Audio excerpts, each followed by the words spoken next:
Auto Carriers, otherwise known as AC Cars, is one of Britain's oldest car manufacturers.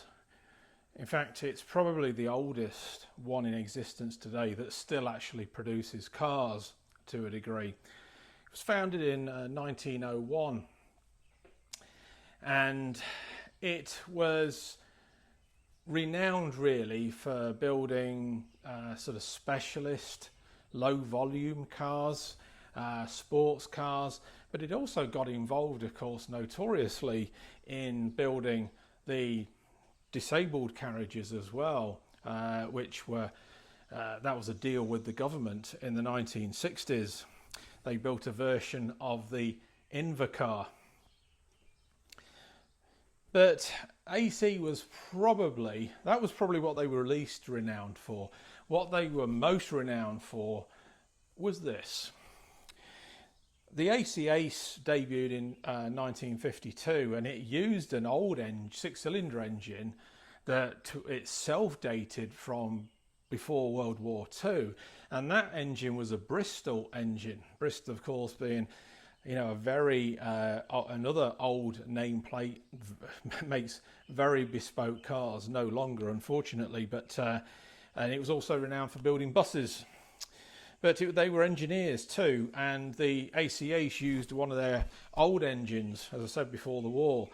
What they wanted to do was update that engine, so they basically heavily modified the car in order to do that before shoehorning a six-cylinder Ford Zephyr engine into it.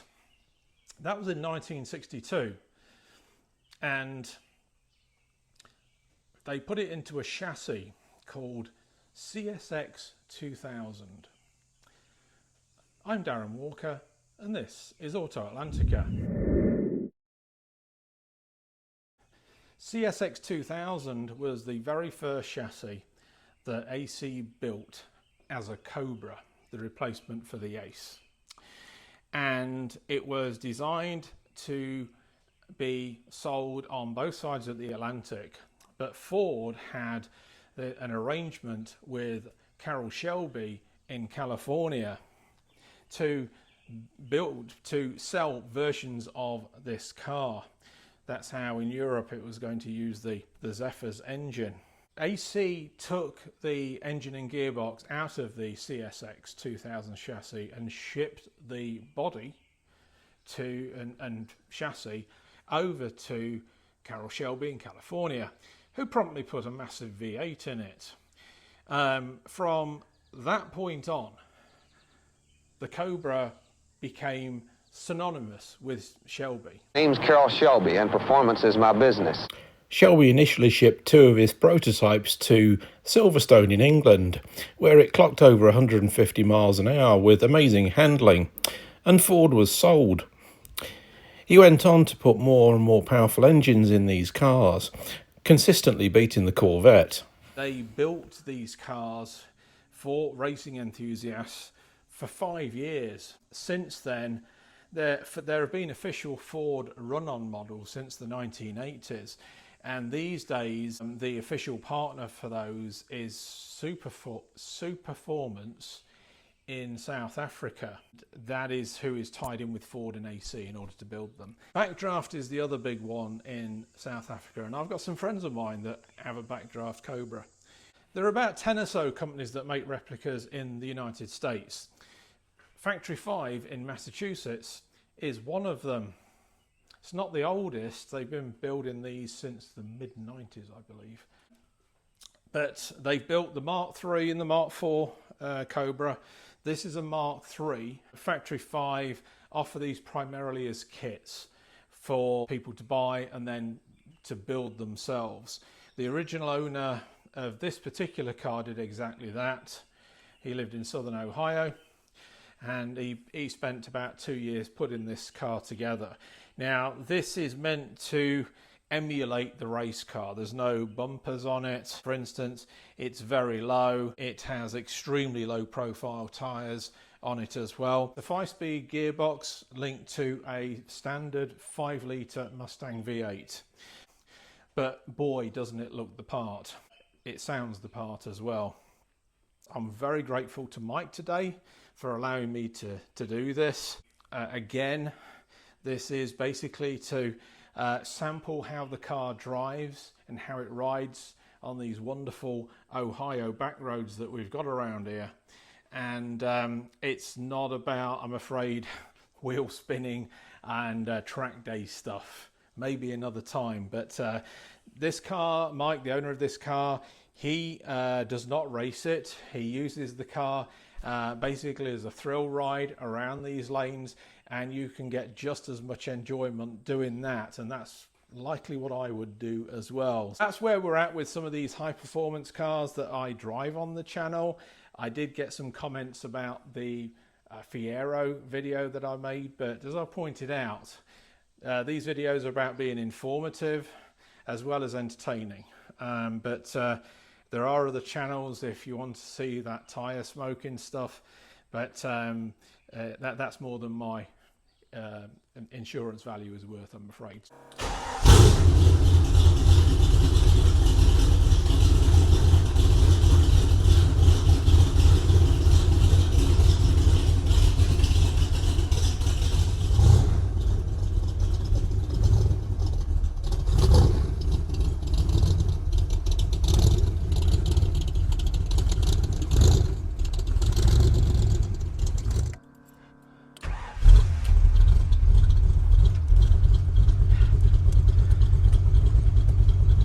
Can't actually believe I'm doing this, so bear with me.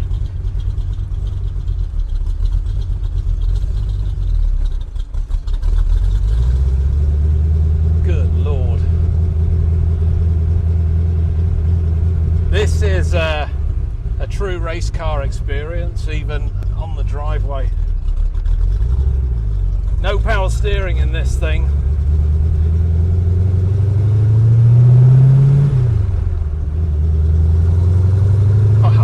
Gearbox is really nice. This is gear stick is canted forward, but it's that's one less thing for me to worry about, because that is actually quite easy. The car itself feels enormous, even though it's not that wide, but you got this enormous hood. In many ways, just like the Jaguar E-Type.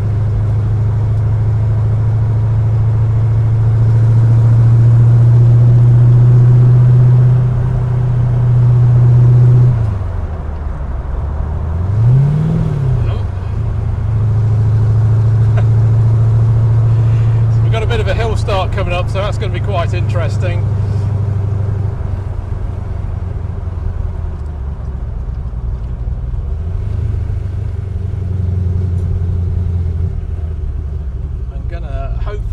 Stay.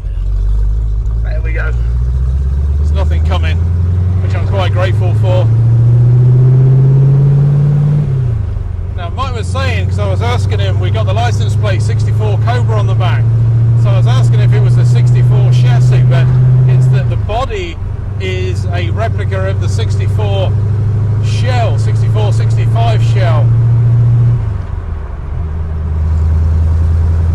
And dependent on the state you're in, you've got this sticker at the front that tells you when it was built. This was built in October of 07. In Ohio, they deem that you title it when it was actually built as a replica. So this is actually a 2007 car.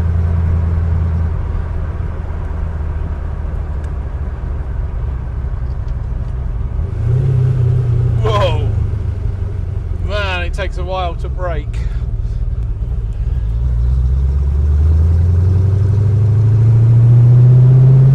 But in some states, they want it titled as to when the chassis was made, or when the replica body was from.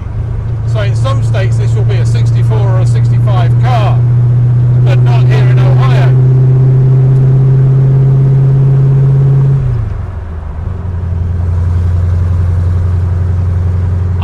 It's difficult to describe how I'm feeling right now, to be honest. This is absolutely quite incredible.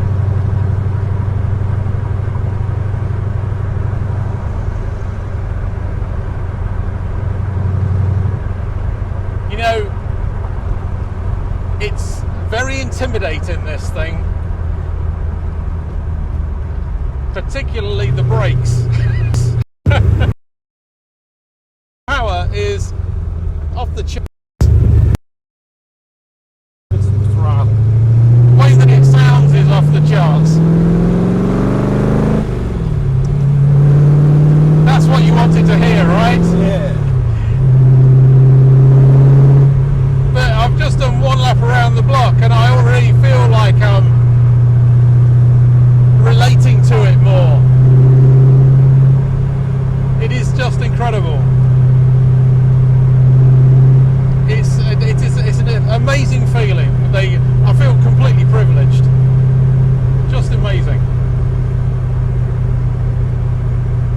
When you get behind the wheel of one of these, even if you're not really enamoured by the looks, and I can't imagine that you wouldn't be, you get behind the wheel and you want one of these.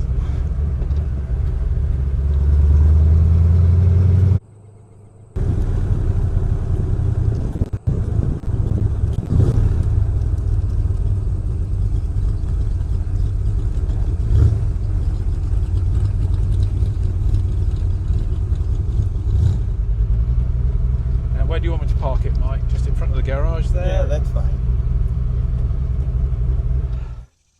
Wow. Wow. And wow again. I told you I'd be lost for words with this car. And I really am. You know, they say that you shouldn't meet your heroes. And maybe I shouldn't have done. Because this has got me hooked onto a completely new level of automotive greatness. Apart from almost scorching my ankle as I got out, and getting out of this car isn't the most dignified thing in the world, but unbelievable amount of fun. And yes, we found a nice stretch of road fairly late on. Once I got used to it, to put my foot down a bit, just to hear those thunderous side pipes. I really can't emphasize just how grateful I am to Mike for letting me do this today. It has been a phenomenal experience, and I feel truly humbled. It's absolutely fantastic. This is one video I can't wait to get out onto the channel, and I hope you've really enjoyed this video and the riding experience that we've had today. Many thanks, Mike. It's just been an absolute thrill. I'm Darren Walker, and this is Auto Atlantica.